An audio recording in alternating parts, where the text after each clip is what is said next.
Hi guys, welcome to Grudy's Race and Resto. Hold on, let's have a look at what I'm up to at the moment. This is one of this week's jobs, the Alpina Turbo convertible. A little bit cooked today. Harndorf swap meet. I've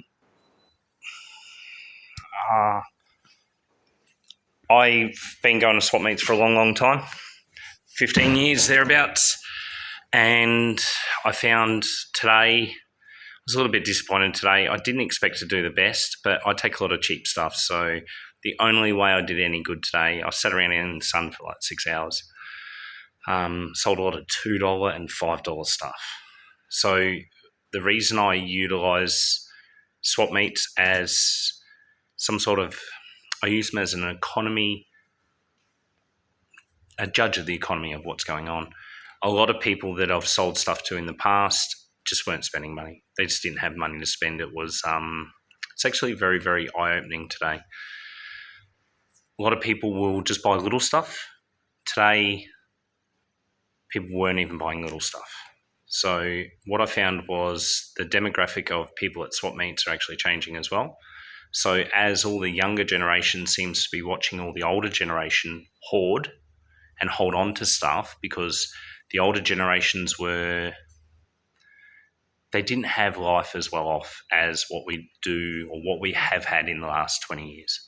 So they would buy stuff and they would hoard it. And whenever they got stuff that was cheap, they would always put it away. So there's a lot of older people that are 40, 50, 60, 70 that have a lot of gear in their sheds.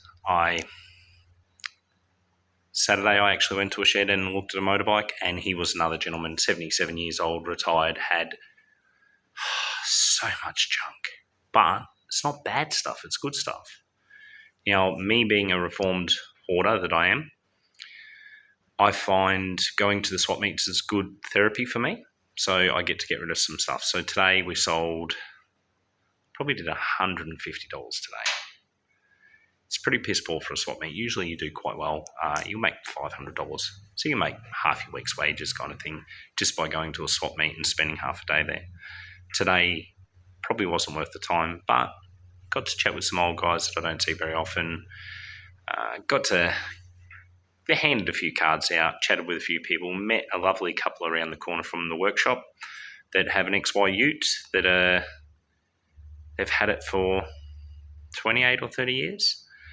Their kids are all grown up, has a Clevo in it, talking about going to Windsor because Clevo parts are real hard to find. He'd like to put some serious power under the bonnet. So we had a good chat today. So I might get a nice Windsor build out of that. That'd be nice. And I think I've got a good idea for him. But yeah, so Sunday fun day. I had fun today. Always do. Lions Club Harndorf. Oh my God. They had, so the thing with swap meets is you go there, it's a social thing, and depending who's cooking, you have your bacon egg sandwich. This morning they had bacon, egg, hash brown, and sausage sandwiches. It was well worth it just for that. So yeah, a little bit of, I don't like to film in public. It's not that I feel weird. I don't like to put people on film that don't want to be on film. So I don't want to have to ask 1,000 people whether or not I'm allowed to share the video.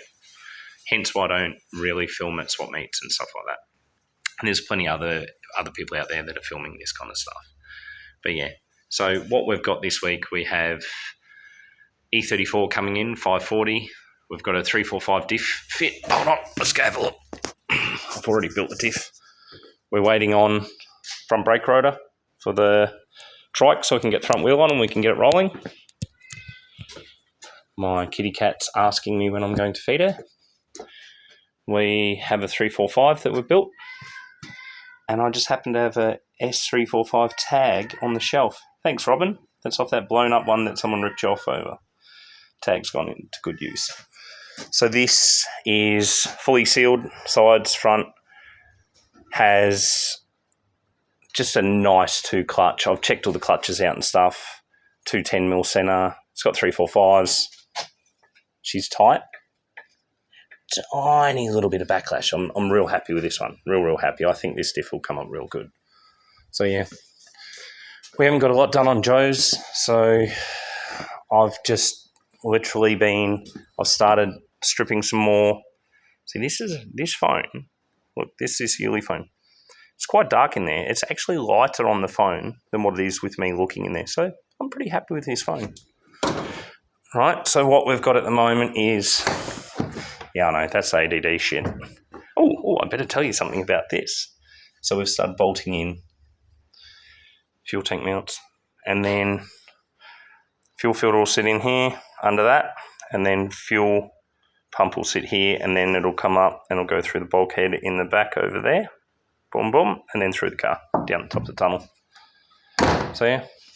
So this week, what we've got is we're taking this Chinese turbo off of Kurt's car.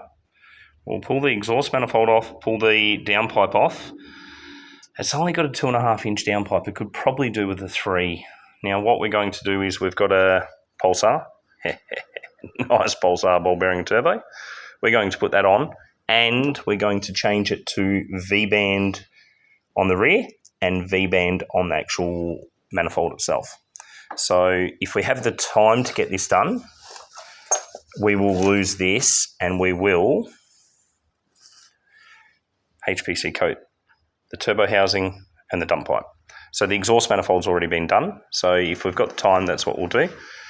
Oh, that's something I didn't factor in. The Pulsar's water cooled.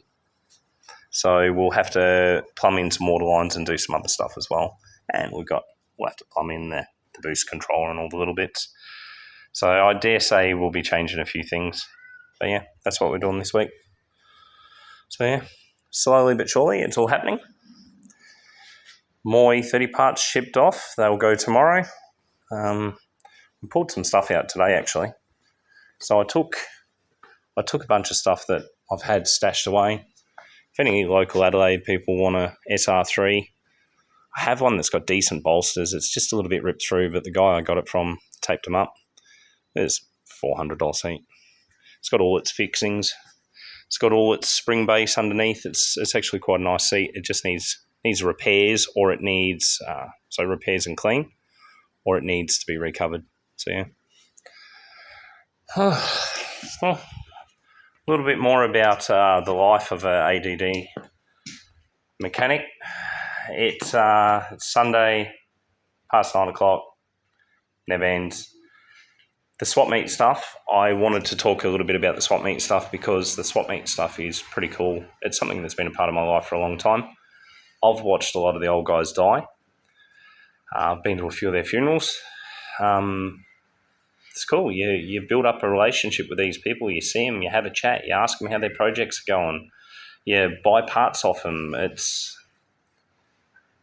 different. But yeah. So yeah, this week's going to be an interesting one. We've got a bunch of stuff to do. We've also got a dyno. So this week the M40 ITB car goes on the dyno. It's very rich on the plug, so I expect it to make more power. I'm confident it should make about 100, 110 kilowatts at the tyre. Right? It's high comp. It's got all the right parts. It's got cam. It should be right. And lastly, 289's back under the bench. We'll see if old mate wants it. If he doesn't, I will leave it under my bench. I'm quite happy to. Well, Stell the apprentice says hi. Thanks, guys. Hope you have a lovely week. And yeah, we'll bring you some dyno vids this week. So there'll be a bunch of shorts this week and a few others. All right. So we'll do some on the turbo car. We'll do a bit on Joe's. We'll do a bit on everything. Yeah, it'll be all mixed around everywhere. But yeah, more than likely, probably about 8 or 9 videos this week. All right. Thanks, guys. You have hold on. We've got to do something about like our exiting credits. You have a lovely Power Sunday.